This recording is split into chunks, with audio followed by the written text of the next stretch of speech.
On this special edition of the OECS Yes I News, Vincentian students sit down for a chat with Prime Minister, the Honorable Ralph Gonsalves. As you will hear in this interview, they had some very interesting questions for the leader of their country. The OECS Yes I News special edition is on right now. Hello everyone. I am Marika Batiste, a 5th form science student of the St. Vincent Girls High School, and I am pleased to welcome you to another production of the OECS Yes I News. In today's program, we are going to have a group of students having a conversation with our Prime Minister, Dr. the Honorable Ralph Gonsalves. As many of you are aware, in recent times, our country has experienced a series of setbacks, which include dealing with the dengue fever, battling the ongoing COVID-19 pandemic, and trying to cope with the effects brought about by the volcanic eruption. However, despite these setbacks, we as a country continue to defy all odds, although our resolve is continually tested. And it is because of our innate ability to work collaboratively as a people to surmount these challenges, the overwhelming help that we have received financially and in materials by the regional and international community, and the astute leadership of our Prime Minister and his cabinet of ministers, why we still stand strong here today. So, as I have said, today we are going to have a group of students having a conversation with our Prime Minister. And as the moderator, I have taken the liberty to dub this Ask Ralph, the Students' Edition. Let's go.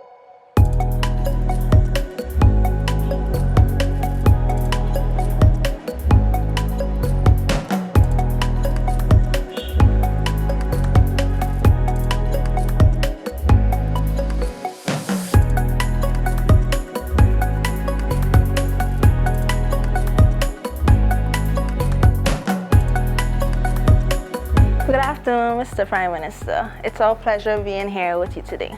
As you know, in today's program, we're going to have these group of students having a conversation with you. So each student will ask you one question and you will give your response. So we're going to start with Khalifa from the Petit Bodel Secondary School. Khalifa, you may ask your question. Good afternoon, Prime Minister.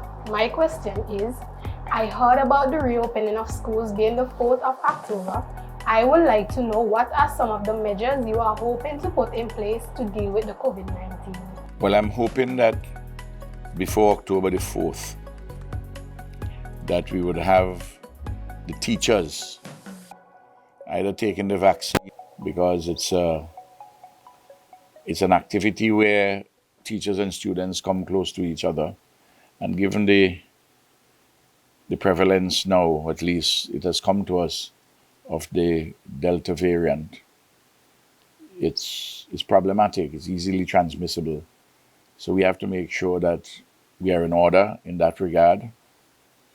And of course, the usual things, all the other protocols, sanitization, physical distancing, and all the other protocols, we should be fine. Thank you for your response. We hope those measures are put into place so that we can go back to school and we can be safe. We move on to Mr. Koraya from the Dr. Jeff Eustace Memorial Secondary School. I am an aspiring musician.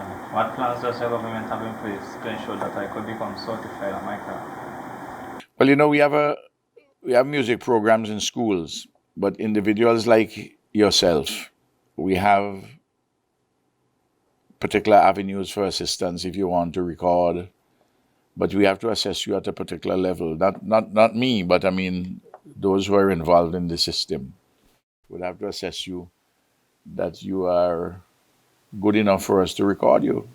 You would want to just be an old croaker like Ralph and can't string 2 notes properly together to waste the money to be recorded. But since you say you're hot, I expect that they will be able to assess you and seriously. And you want any particular assistance with the recording, just let your principal get in touch with me. I'll get in touch with the people in culture and make the arrangements. Thank you, Mr. Prime Minister. I'm sure Koraya would appreciate the opportunity to further his craft. Now we'll move on to Tyrone. Good afternoon, Dr. Ralph Gonsalves. As we know, education is a way out of poverty, but I've seen a lot of my peers dropping out of school. So my question to you is, what do you think can be done to modify the education revolution to fit into the time in which we live? Well, there are two issues you raised there: the appropriateness of the syllabus and the forms of training and education for these particular times. And the syllabus is always changing, and there's a lot of applied science and technology being taught. But that's a separate issue from that of the issue of students dropping out. There are various reasons why students may drop out. Some of them appertain to the student himself or herself. Question of personal discipline. Because let's understand this. A student performing at school at a reasonable level or optimal level, it depends on what the state provides, the teachers, the plant, the physical plant, all the various opportunities, the facilities of one kind or another. Then they're the parents.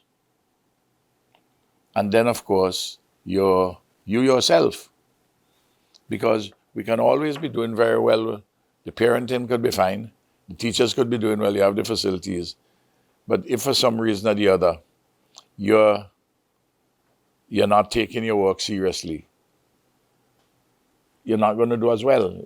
It's a question, though, is that where you have difficulties, so you and your parents, to work with the teachers to make sure that you basically attend classes and do your work. Yes, Mr. Prime Minister, we understand that this is an issue that we must all come together to try and solve. Finally, we will have Ajani from the St. Vincent Girls High School asking you her question. Ajani? Mr. Prime Minister, what would you say is your greatest attribute that brought you to your success? I believe the way in which I was brought up in the rural area, educated, the values taught to me, my own personal discipline, my teachers, my parents, those in the community, and of course, above all else, I received a lot of blessings from God. And I think putting all those things together with discipline and commitment, I managed to persuade the people sufficiently to elect and re-elect me over and over again. And I believe they'll do it again if I offer myself again. Well, we would like to thank you for your many years of service. So as we come to an end, I am sure that this has been an eye-opening and informative program for me, myself, and also my friends. And we would like to thank you for taking time out of your busy schedule to accommodate us and asking our questions. Can I ask you one question? Sure. You come from Fancy. I do. Which is the most northeasterly village in St. Vincent. And it's an area where historically you haven't had a lot of educational resources. Of course, you have a primary school, you have a secondary school up there, you have to go to somewhere else. And the difficulties historically from the days of colonialism with native genocide against the Garifuna people, because I believe you come from Garifuna. But you find yourself at the girls' high school, the premier girls' school, and you've done 11 subjects. Yeah. Including getting a 1 in Form 4 last year in mathematics. I ask you, how have you managed to excel in this way? Well, I have to credit my grandmother. She brought me up, and she used to always tell me that you have to work harder than everybody else, because coming from where I come from, this kind of see us lesser than you are. So it's always been to keep my head on, stay focused, and go after what I want. Fantastic. Go for it, girl. There you have it, folks. Our questions answered by our Prime Minister in this Ask Ralph, the Students Edition. This has been OECS Yes I News. I am Mariah Baptiste, and thanks for watching.